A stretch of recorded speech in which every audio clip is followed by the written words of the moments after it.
Do you think Bitcoin is broken? Yes and no. Welcome back to the podcast. Before we jump in with the episode with ARCrypto and Gven today, wanted to share a little bit about our sponsor, Pika Crypto. Pika is revolutionizing the intersection of NFTs and gaming through their Pika trading card game, Elders of Kai. The TCG will be both digital, physical, and Web3 integrated, allowing gamers to play and compete in various formats. They're really leading the industry here in terms of pushing what you can do with Web3 in gaming. And whether you're a newbie or you're a pro gamer, there is a spot for you within the Pika ecosystem. So be sure to go into the description, check out more from the links here on Pika and Elders of Kai. Go to the website, check out the social media, as well as join their community on Telegram. As well, we also included a link for this episode to the course with ARCrypto, a special link with the podcast. So go into the description as well and click on that link for ARCrypto if you want to learn how you can get involved in their crypto trading and investment program to learn how you can make more active and passive income within the cryptocurrency, blockchain, Web3 space, and learn more about everything they are doing. So check out those couple things and enjoy the episode, guys.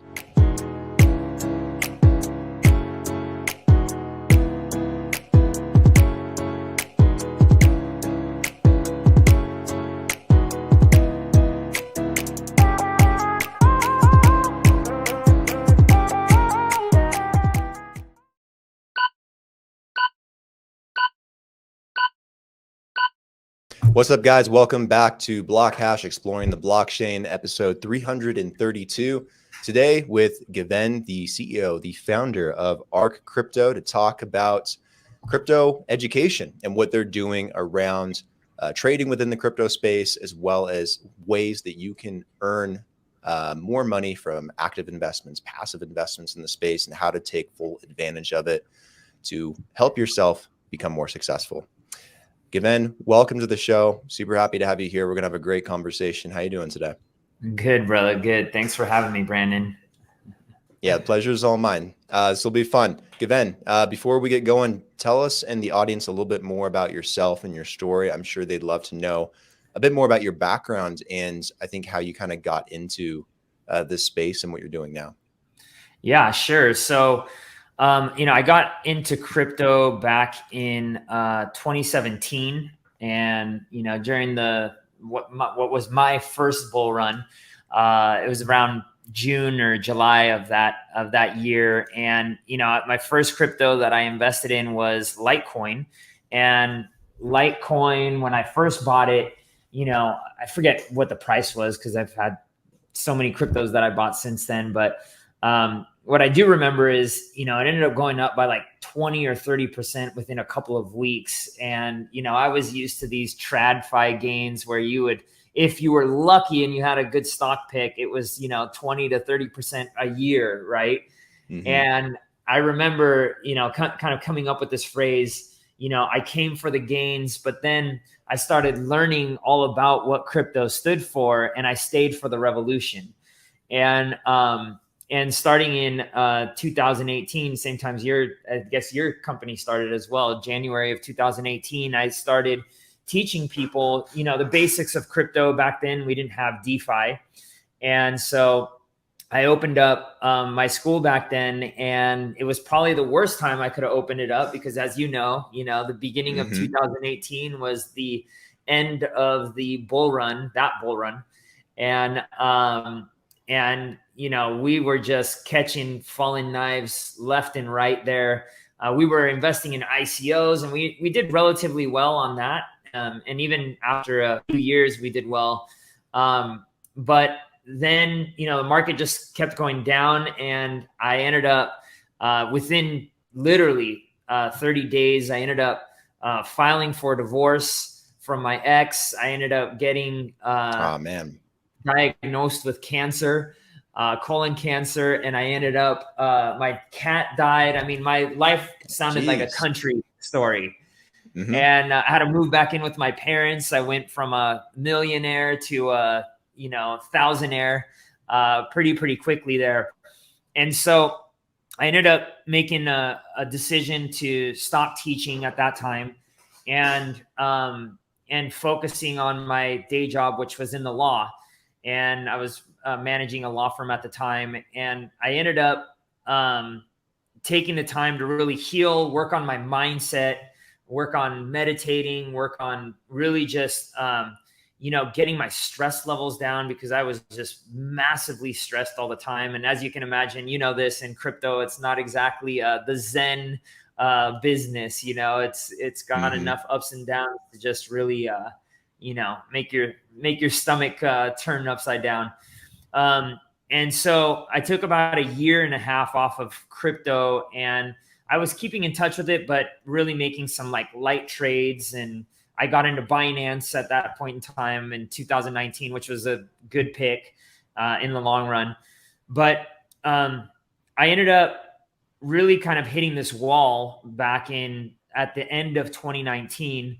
And, the cancer was for the most part at bay at that time. I went through surgery, but I didn't do chemo, despite the fact that the doctors were telling me, go do chemo. You're young and healthy. I'm like, yeah, that's exactly why I'm not going to go do chemo.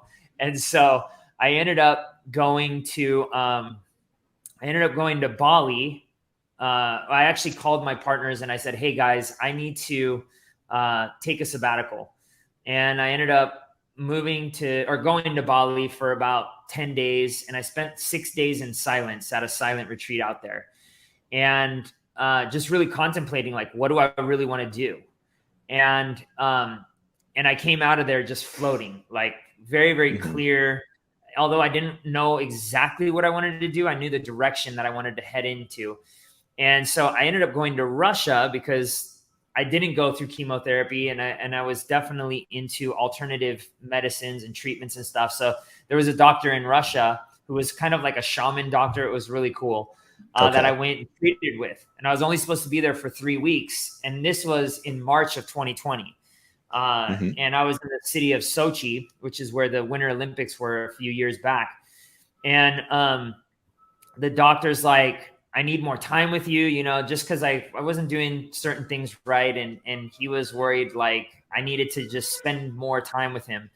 And that's when the world starts kind of locking down.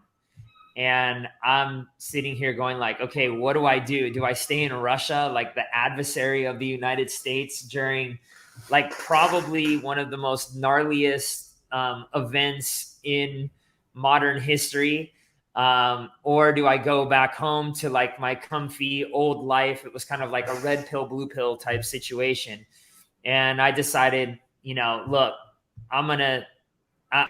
the old way wasn't working. I wasn't happy. I got cancer under that condition of stress and the same cycles that I was in. And I was like, maybe I need to break that pattern.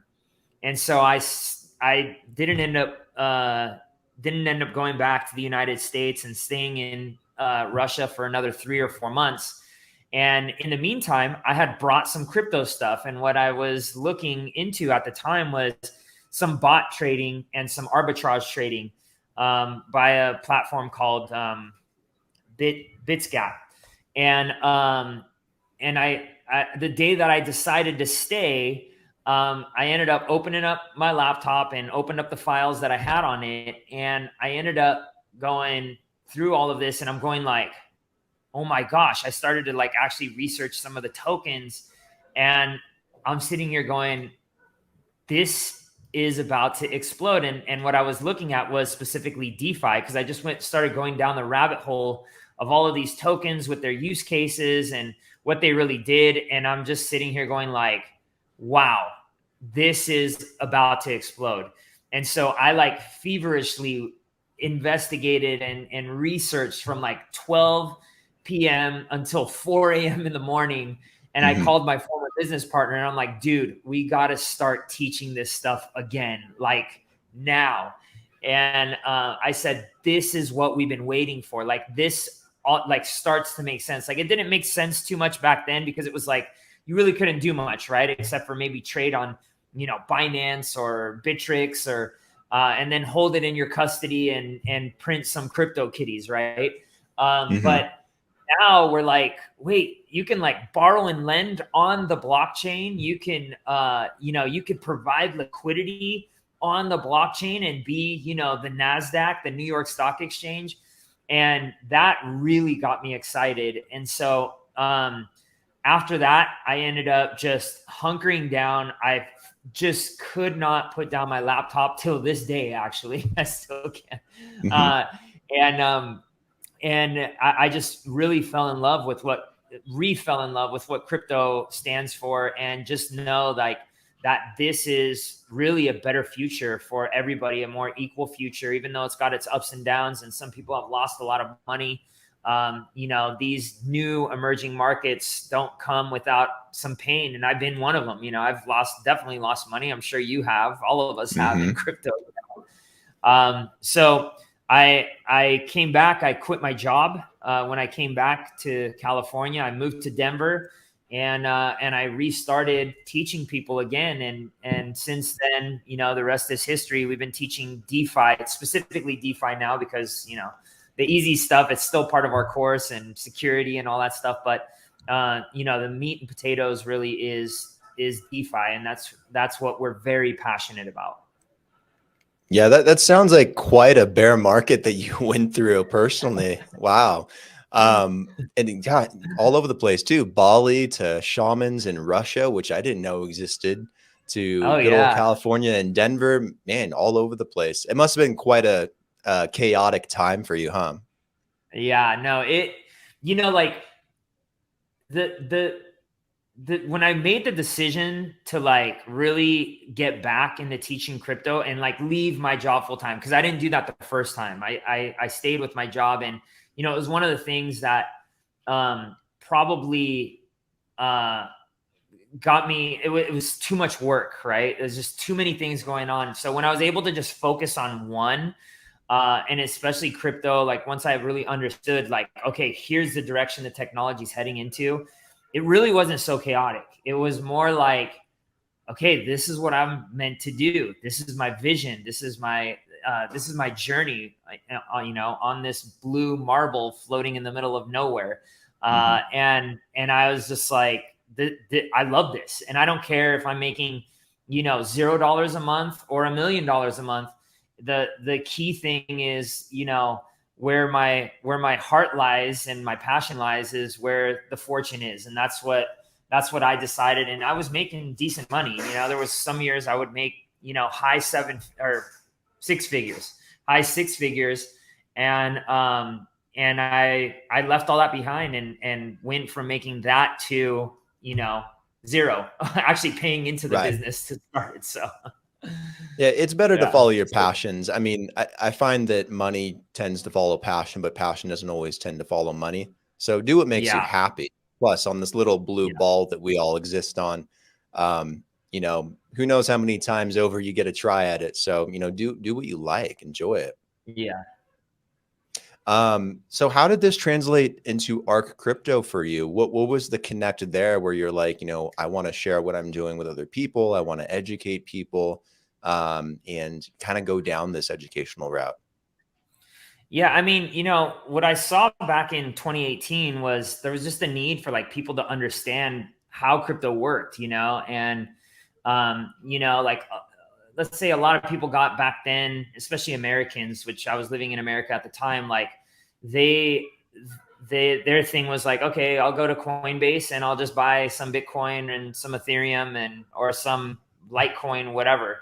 And, you know, I wanted to show them like kind of the different avenues of what crypto could do. And I should say like back in 2017, 2018, like, you know, we were also able to show people like the original kind of like crowdsourcing of ICOs.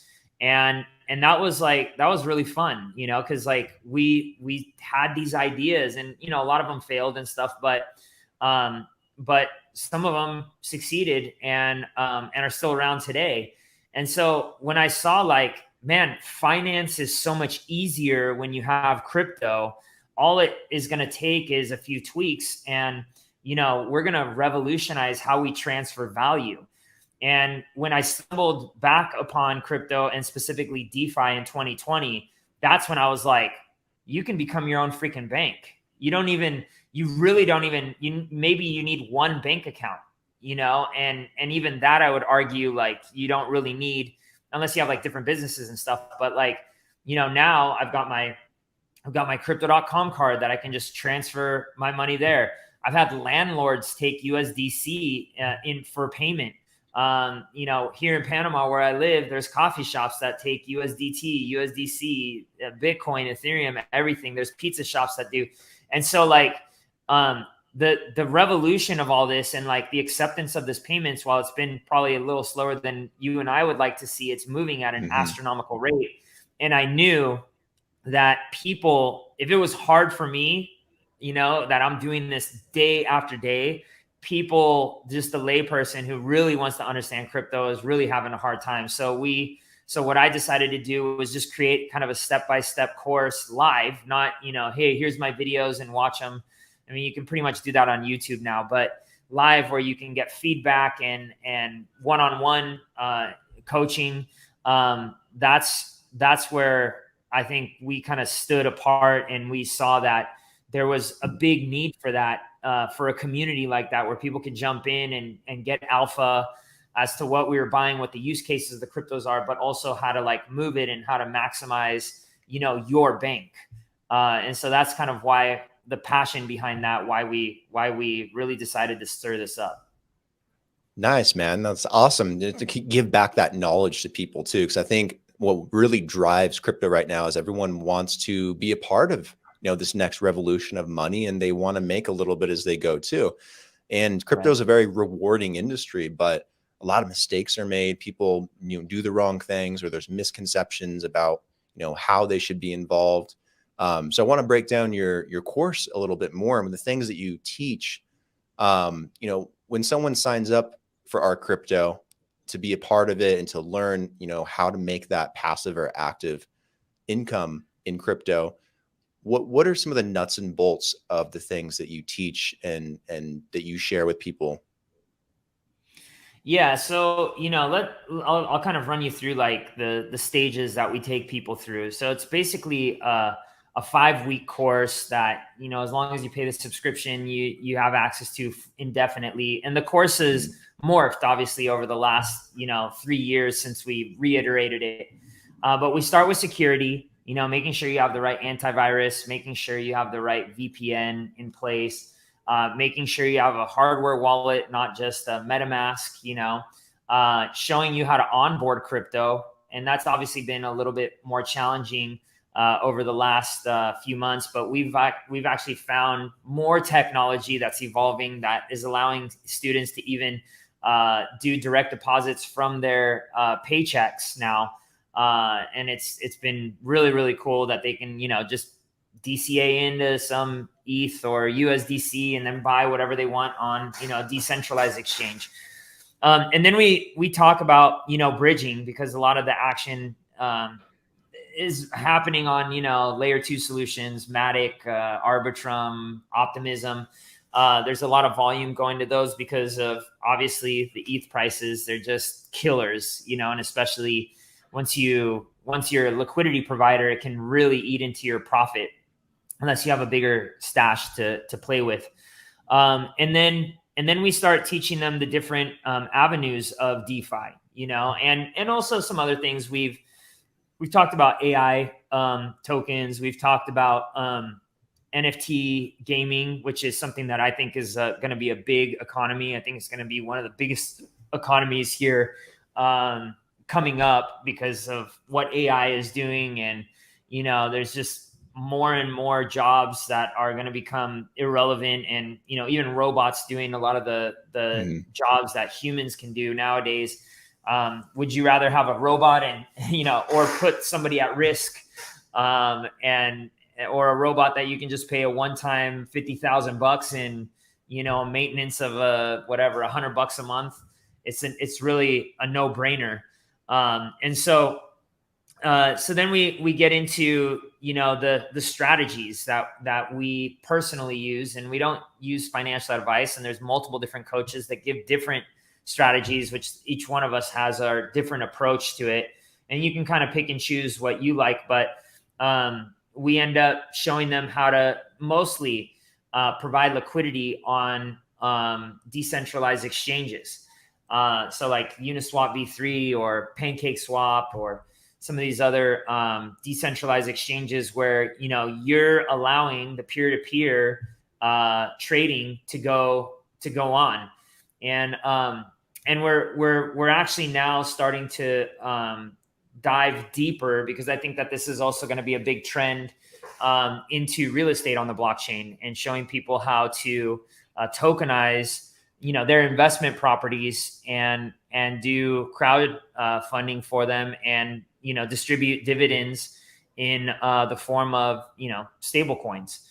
So, or whatever, any crypto that they really want. But this is kind of the progression that we teach. Then once you're done with that and you really understand what you're getting into, we have classes that usually I lead, or some of the higher level coaches lead, that is more on the alpha. So what we're investing in, what strategies are, you know, like single asset staking versus, you know, doing a consolidated liquidity, how to do looping, all that stuff. We're really showing people how to just maximize the yield that they're getting from their DeFi platforms that they're investing in. So nice. Do you also like go into like the technical analysis side of things as well for those that are more actively investing into, you know, Bitcoin, Ethereum, things like that?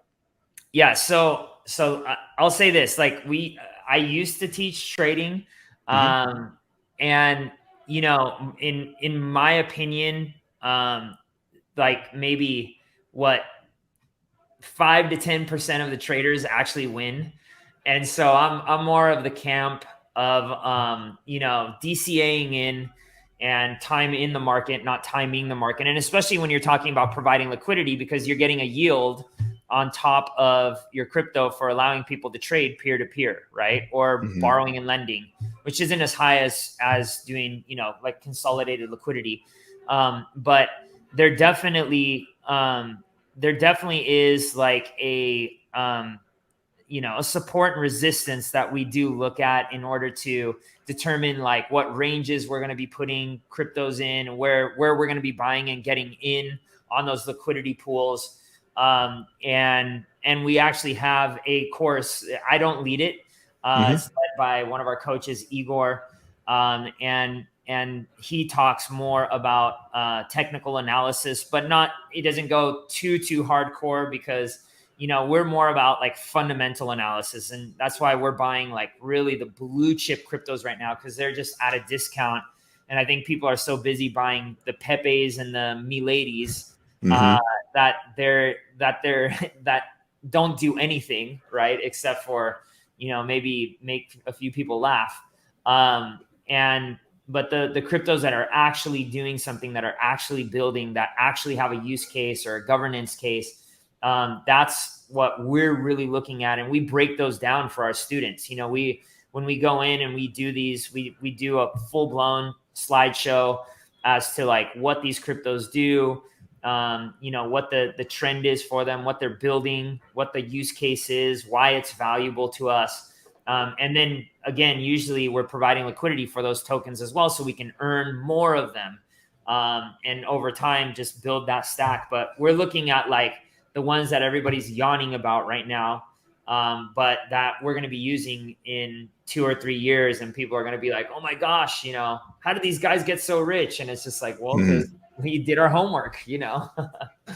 So you take the more long-term approach, you know, dollar cost average in, you know, look at what's going to, you know, do well in the future because of the use cases and the technology and what can be applied, you know, down the line. You know, smart. I think a lot of people, they always want these like short-term gains and short-term trades.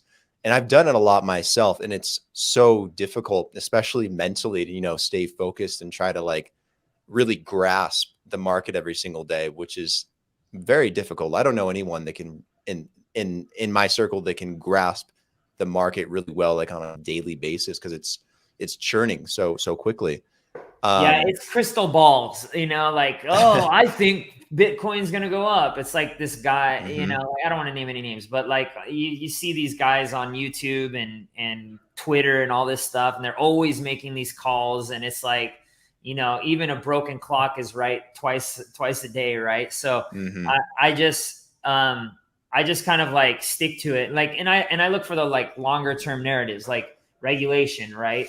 That's definitely a narrative we want to be paying attention to. Is Bitcoin really broken? That's probably a narrative you want to be paying attention to. Or Ethereum, not being able to process, what was it? I don't know, 50 blocks last week or something. Mm-hmm. Okay, let's pay attention to that. But outside of that, it's just a bunch of noise, a bunch of rambling, because the tech is there. It's what are the ones that are actually doing something, and that have the staying power to be here for the next bull run. And that's what I'm really looking for, because that's where the real value is going to be at. Do you think Bitcoin is broken? Like, yes and no. Like with all this stuff, and I've had like a few Bitcoin maxis. I mean, one guy just really trying to convince me that I needed to get into this, and this is, but like when I went to go see like all the tokens that they're minting, these ordies and all these other things, I'm like, this is no different than buying Pepe or Sheeb or whatever, right? It's these coins are meme coins, all of them, every single one. And the ones that allegedly had use cases, nobody was using them, right? Mm-hmm. And so it kind of sucks to see that on Bitcoin, because now it's kind of clogging up the network. And it's cool for me at times because I own some Bitcoin miners, so like my fees have been a little higher lately, right? Mm-hmm. But outside of that, it's like I see it as Bitcoin, and I think like a lot of the OG Bitcoin maxis would agree with me. The Bitcoin is basically the king, right? It's the ultimate gold standard in crypto, and it's the ability to transfer value very efficiently, and it's the sturdy crypto, right? It's the one that the top of the hill, and so to see that freezing up is not a good thing. So I guess we'll see what they can do. Again, like some of these Bitcoin maxis, they're like, oh, take a look at, the layer 2 on Bitcoin. And it's like, you take a look at like these things like Sovereign, or I forget what, Stacks or something like this. Mm-hmm. There's no TVL. There's no volume. Nobody's doing anything on there. The Bitcoin, I guess if the Bitcoin maxis really wanted to, they've got tons of money, but they don't even trust their own layer 2 solutions. So like, I think Bitcoin needs to basically just stay in its lane, which is, hey, transfer that value, hold that value, and then all the big internet computer is Ethereum and their layer 2 solutions, or Polkadot or Cosmos, whatever is the one that ends up, coming ahead. But I think that's my opinion on Bitcoin. I love Bitcoin though, and definitely own it. I do too. I love Bitcoin. I think it's the most perfect thing that doesn't work, to be honest. Not that Bitcoin doesn't work at all, but it's like, it's meant to be like a payment solution, but no one uses it for that. It's a store of value and a hedge against fiat currency, which is fine, but it's like, it's not designed for that, but it works, I guess. It's been crazy lately with the Bitcoin ordinals that have come out, and now the BRC20 tokens that have just completely clogged up the blocks on the blockchain. And now everyone's talking about Bitcoin Cash again and Bitcoin SV. And I'm like, God, where were we when this was happening? Like 2019 or something? Yeah. So I think that's kind of where we're at in the cycle, and this Pepe coin and all these weird things popping up. But I don't know. We'll see what happens with that in the future, I guess. In regards to DeFi and a lot of the teachings that you do, I think a lot of people, and including myself, are familiar with staking and yield farming and ways like that to earn. But in terms of providing liquidity and other methods, what are some other ways or popular ways that you teach about in terms of earning a passive income through DeFi? Yeah, I mean, like I said earlier, one of the things that I am very bullish on is Web3 gaming and play to earn. And so while we don't I got in way at the beginning when the hype was all about, Axie Infinity, and really saw the future. Like, even though the game sucked and all this stuff, I was like, wait a second, hold on. Like, this really is something that could take off. And I was living in the country of Georgia next to Russia at that time with my girlfriend. And, you know, she started playing and all this stuff. And like, I started thinking like, man, some of these people were making like tens of thousands of dollars a month. And especially in the Philippines, which is really where it grew very quickly. And I'm sitting here going like, okay, think of it this way. You're working in a bar in Georgia or in, you know, the Philippines or wherever, where maybe you make $300 a month, or you get on and you play this game that takes you into a whole other world, you know, and now people are excited to like really play and earn and all this stuff, right? And so when I saw that, I was like, oh wow, this is actually something that could be a big deal. And I remember back in 2018, I think it's when it came out. Yeah, 2018 was it? Because I talked to my old students about this when Ready Player One came out. And the strategy for Ready Player One was eerily the same to what was going on with Axie Infinity, because you could hire these scholars to basically play your characters for you, and you could have an infinite amount of people playing your characters, and you just split the earnings with them, right? And it was really, really cool. But at the end of the day, like, that failed. But then I've been still keeping up with some of the games that are really coming out, and you know, the graphics were really horrible on Axie Infinity, and the game was just like really boring at the end of the day. It was like one of these card games, but you got to have like these strategies. Anyways, at the end of the day, like when I started seeing some of these, you know, games being built on like Unreal Engine 5, and, you know, they're taking 2, 3, 4 years to build, and they're building these huge communities.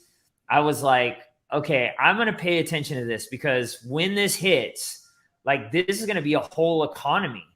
And, and so, we do make a small amount of passive income with that, but that's really like saving for the future, right? Like, it's really cool because you can buy, you know, one of my favorite games is Mirandus, that's going to be coming out, and I've been buying NFTs. You can buy land, you know, you can rent the land. It's so cool. Like the way they set it up is just it's a real economy. Right. And so I just see like all this stuff really headed down that route, especially how big gaming is and stuff.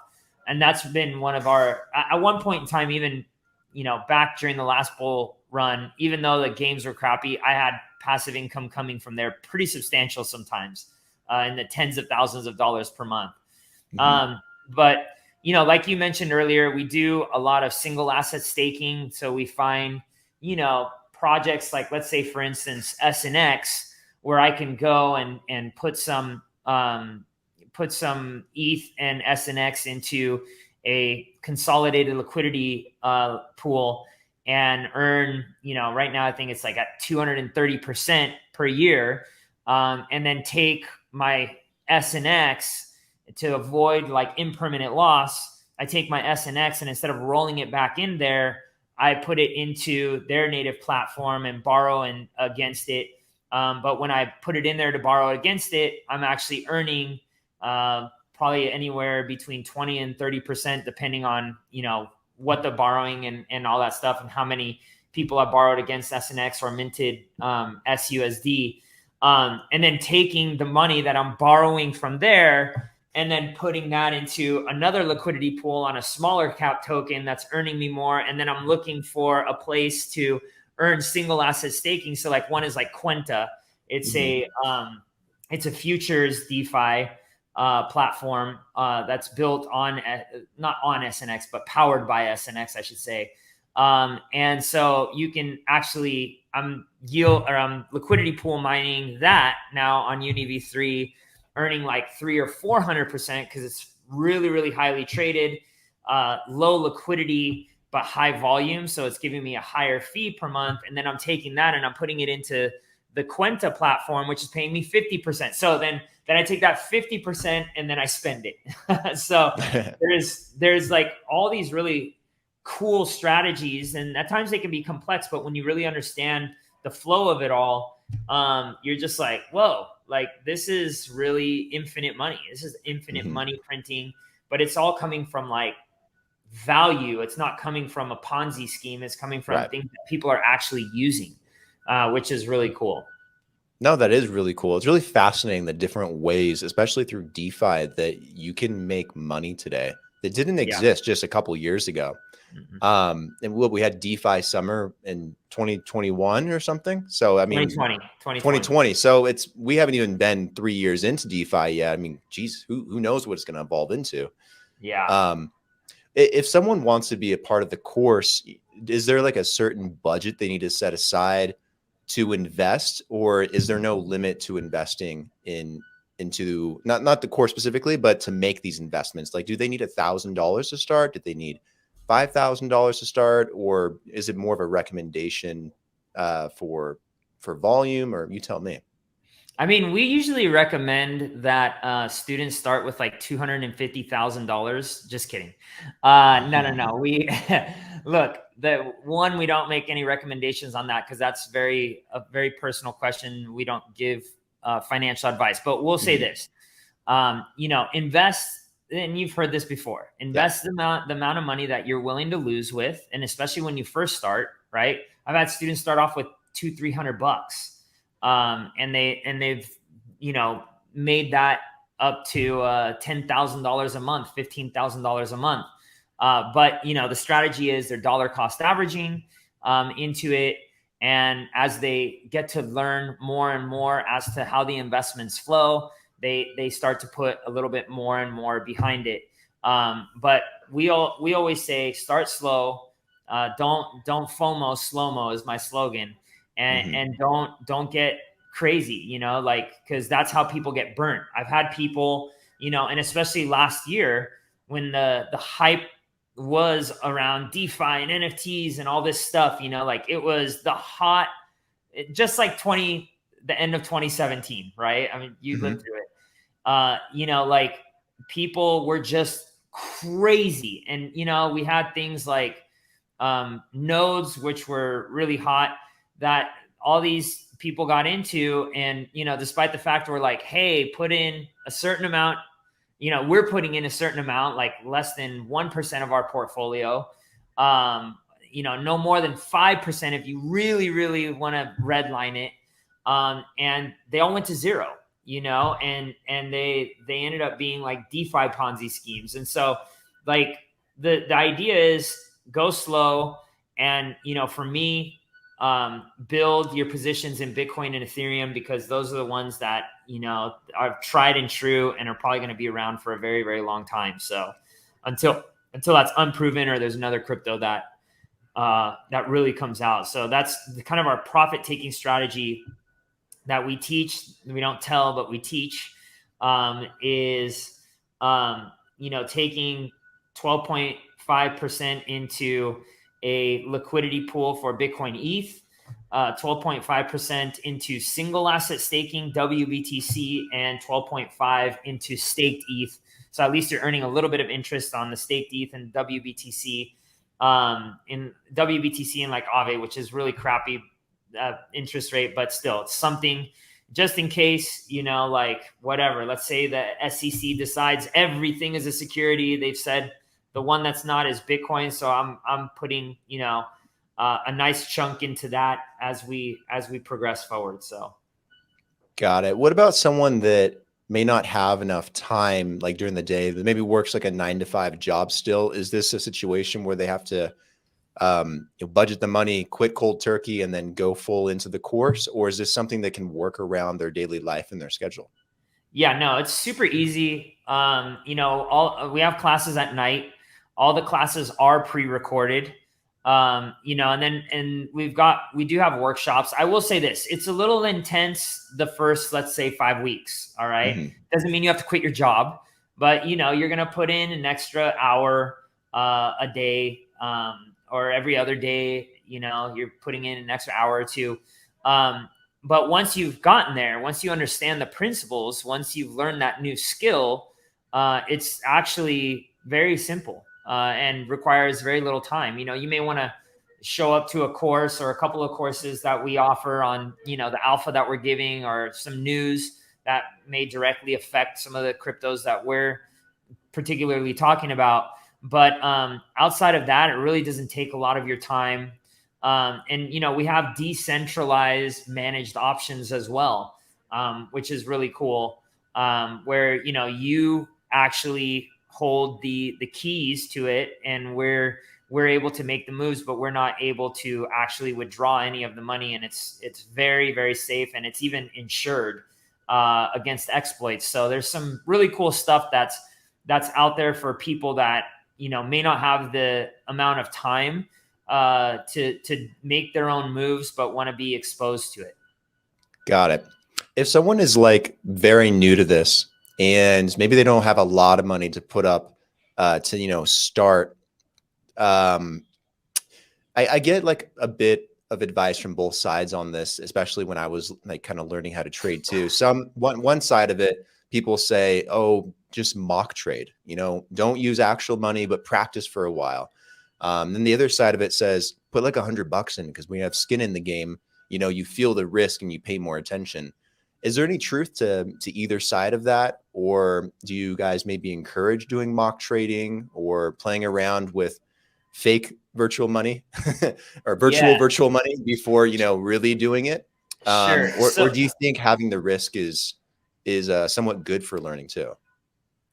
Okay. So obviously, like, we're not necessarily trading. So that, I mean, I used to teach bot trading, and you could do that. You could do demo trading and stuff like that. And it was definitely good just to like understand what happens if I press this, right? Right. Last thing you want to do is like go in and put, 100x leverage on Pepe at the top and get wiped out in one single trade. Right.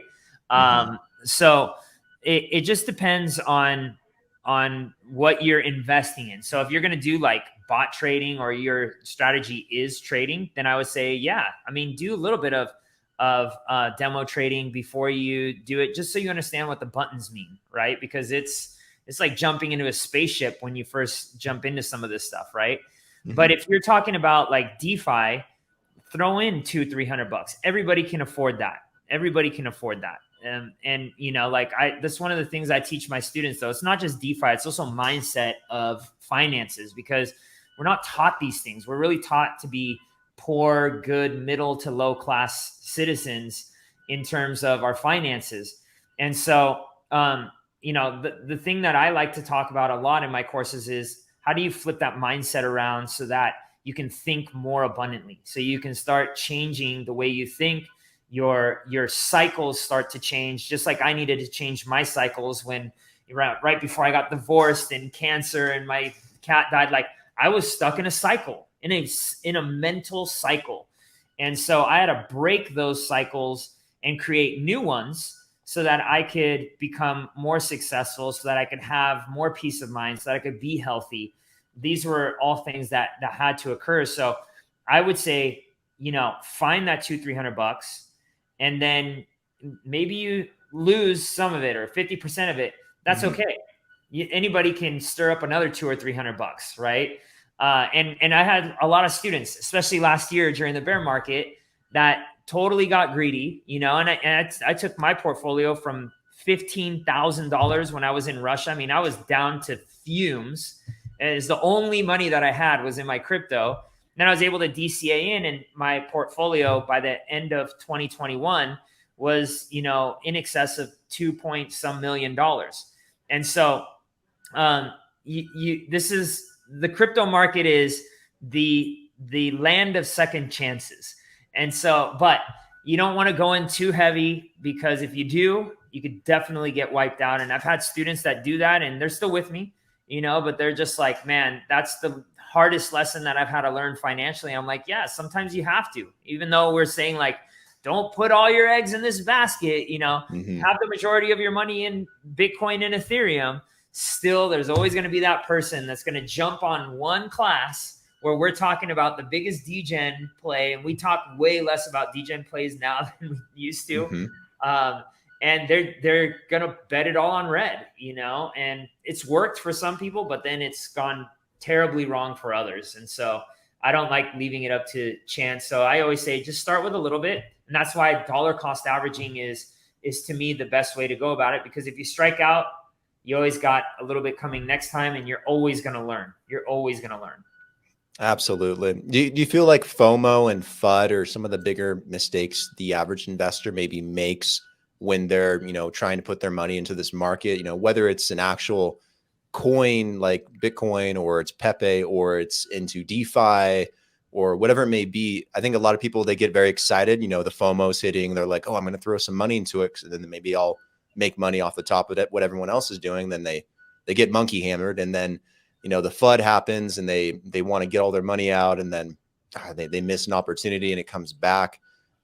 Is that maybe one of the most common mistakes you see people making that are average traders coming into this? Or are there other things that maybe you've seen that kind of plague the average investor? Yeah, I mean, it's definitely FOMO, greed. Greed is the main driver.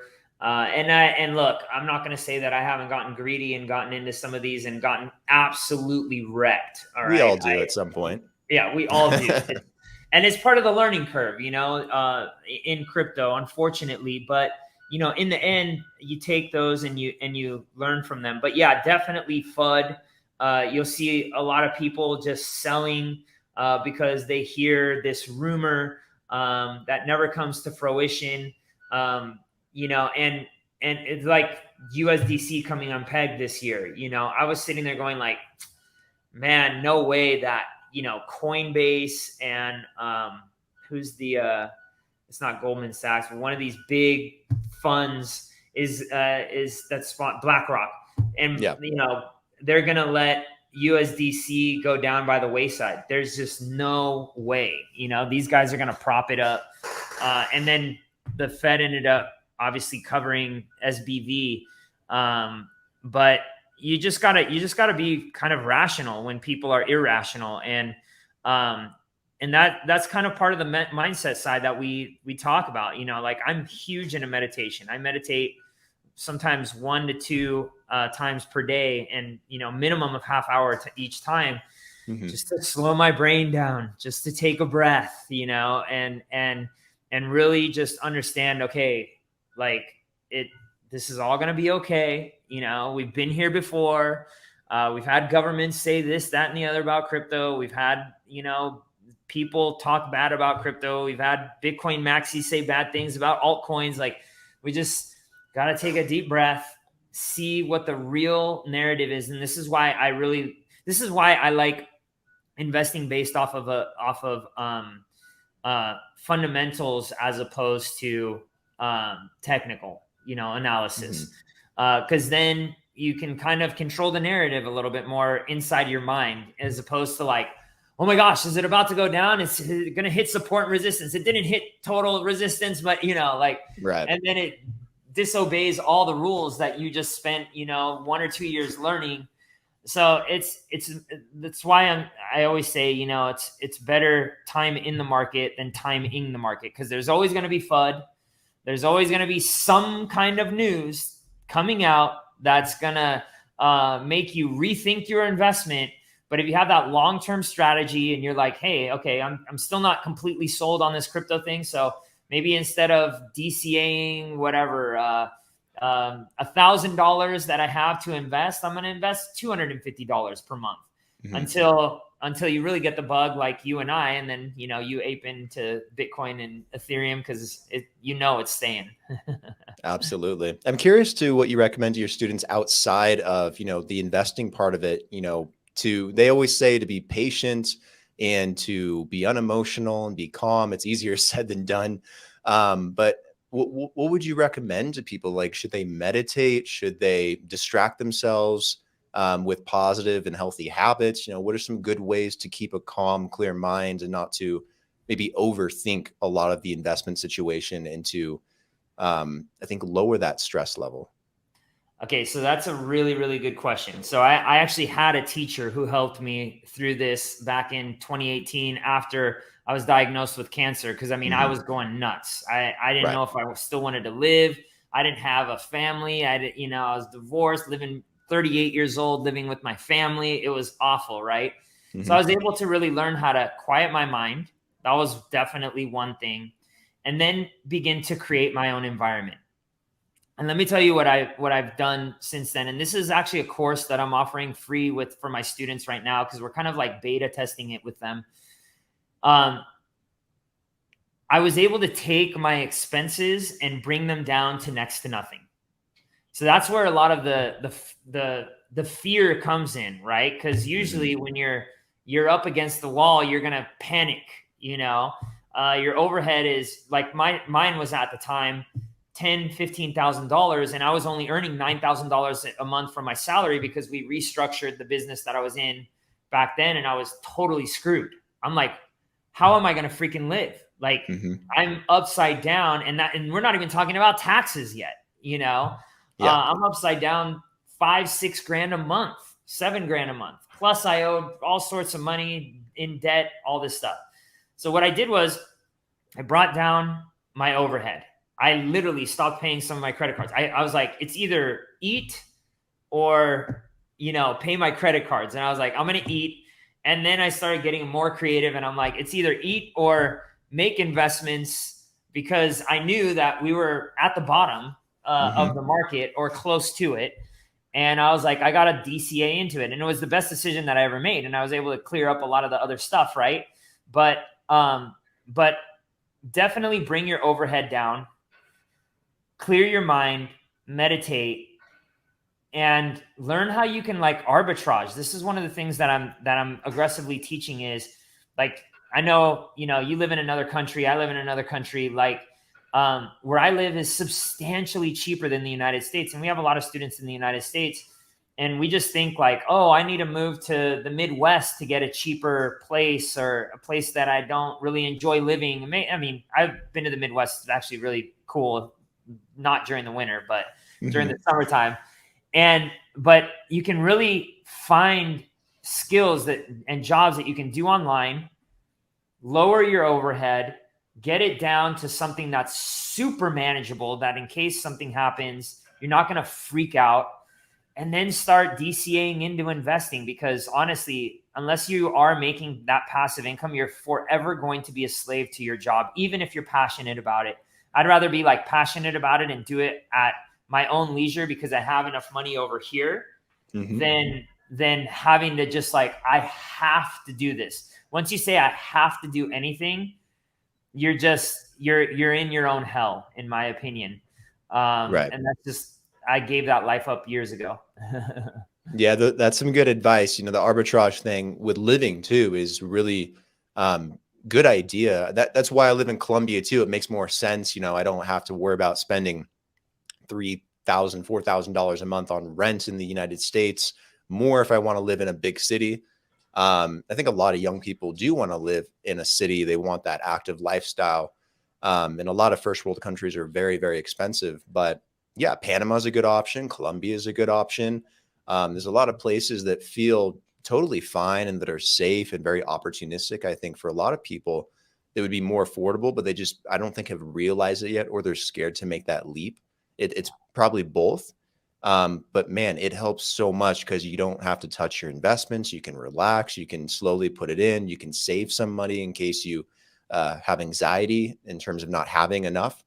It's better than living paycheck to paycheck and not being able to do anything. And then, yeah, the stress eats you alive. Yeah. I mean, like where I live in, one of the nicest buildings in Panama, if not the nicest building in Panama, in a 2-bedroom, 1,500 square foot with a panoramic ocean view. We're on the front line. I have a nice view. There's an island right here. You can't see it because there's the wall there, but and my whole lifestyle, and I eat in nice restaurants, all this stuff, it's costing me $5,000-$6,000 a month. And, I have my fiance and my daughter that was just born last year, where, just this apartment in Miami would be $6,000-$7,000 a month. easily without any hesitation, right? So, again, like, it's not only just bringing down your expenses and arbitraging that, but you live a better quality life, in my opinion. And, I think Panama's first world country, I think, maybe, but Developing, maybe getting there. Let's say developing, but it's got so much to offer. And I know Colombia does as well. I have a lot of friends that are in Colombia, you being one of them now. But Colombia is, I hear a lot of great things. I actually want to make my way down to Medellin soon. But yeah, there's so many places in the world. When I was living in the country of Georgia, I mean, we had an apartment that cost us $2,000. It was 2,500 square feet. And Brandon, I mean, this place looked like a catalog out of one of these upscale stores, like restoration hardware. It was that beautiful, with this view that, I mean, you couldn't, it looked like a painting, and just so much light coming into this place. So there's so much out there that, and I'm sure a lot of your people are American, that watch your show. But that, we're taught that the world is a dangerous place, and oh my gosh, you're going to die if you go step outside of the United States anywhere. And that's not the case. There are so many cool places in the world that suit all of your needs, from taxes to investing to saving money to living to eating.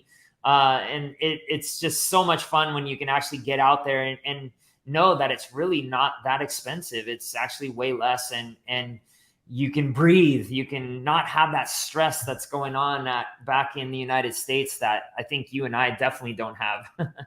Absolutely. For the young Americans that are watching and listening to this, I'm an American. Don't be afraid to, jump ship a little bit and see what's out there. I know the US kind of paints, I think, a lot of the world as a dangerous, unsafe place. So stay in your bubble and live here. We're the best in the world. But the reality is, once you leave and you look back, you just realize how more difficult and, I think, unhappy being in America is. Like, for example, when I came to Colombia for the first time, there was a bit of a culture shock. It was very different. But after about a year or so adapting, I can do all the normal things that I do here, that I did in the US, and at a lot lesser of an expense. But every time I leave Colombia and I go back to the US, doesn't matter where it is. If I go to Florida, if I go to Nevada and Las Vegas, if I go to California or the Midwest, I've been there too. You feel so much heavier and unhappy and stressed, and Uber goes from $2 to $40, and your avocados go from 25 cents to $5, and your rent goes from a couple of grand to almost 10 grand. And it's horrific. Yeah. And you realize how many people are living there that just don't really realize that. And I think that is the reality of the world. Then you leave and you're like, wow, life is, not so bad outside of America. I think that's the biggest thing people, don't experience, or they're too afraid to experience. And that's like this hidden truth. Yeah, 100%. 100%. So, absolutely. Where can people go to learn more about the course? They want to sign up. We actually got a link for you guys in the description for this episode. So definitely go click on it, sign up, and check out the courses here at ARCrypto. They're fantastic. You're going to learn a lot. But Gven, where can people go if they want to learn a bit more and get some more detail? Do you have any maybe publications or blogs or articles, or where would you direct people? Yeah, I mean, you could head over to our website. I think you have your actual link that you can share with everybody there. Also, Instagram is probably where I'm posting a lot of my short-term content. My handle is @WealthRenegade. And then Twitter as well. I'm starting to do a lot more with Twitter, just because I really like what they're doing in terms of, I can like post things about, things that aren't popular to people and are certain people, the powers that be. And that's the same @WealthRenegade. So those are the two mostly active things. And we're going to start launching more of a YouTube presence, but we have only short form content there. So it's better just go Instagram. Nice. I've seen you on TikTok too. Yeah, TikTok as well, but I don't know. I'm kind of straying away from TikTok, and especially the stuff that we're talking about. It's a little bit more long form, so I wanna be able to share some of that. So like, I'm hoping Twitter comes out with some good stuff for long form, and as well as YouTube is the go-to place for that. So we're gonna start building that out just a little bit more. So if you want to get to know me a little bit better before becoming a student. But we also have a course that starts as low as like $500. And it gets you access to our stuff for a year, and we show you a few plays. So there's some alpha there as well. Awesome. Guys, make sure to check out all the social pages, the website, everything for ARCrypto. Everything will be in the description for the episode, wherever you're listening and watching, as well as a direct link so that you guys can go sign up and participate. Gven, are you also available maybe on like LinkedIn or something? If people want to connect like directly with you personally, maybe they want to work with you or collaborate, where's the best place to get in contact? Yeah, they can. I would say Instagram. Just DM me on Instagram, and that's usually the best. I do have a LinkedIn, and I post on it every day, but Instagram is probably the easiest to get a hold of. Too many places to post now. Right, so right. I feel you on that. Consolidate. All right, Gven, thank you for taking the time, man. It's been a really good episode, very educational, a lot of good information. Really excited to share this with everybody. I think everyone's gonna really enjoy it, and yeah, let's do it again in the future. Awesome, man, for sure. Thanks for having me on, brother.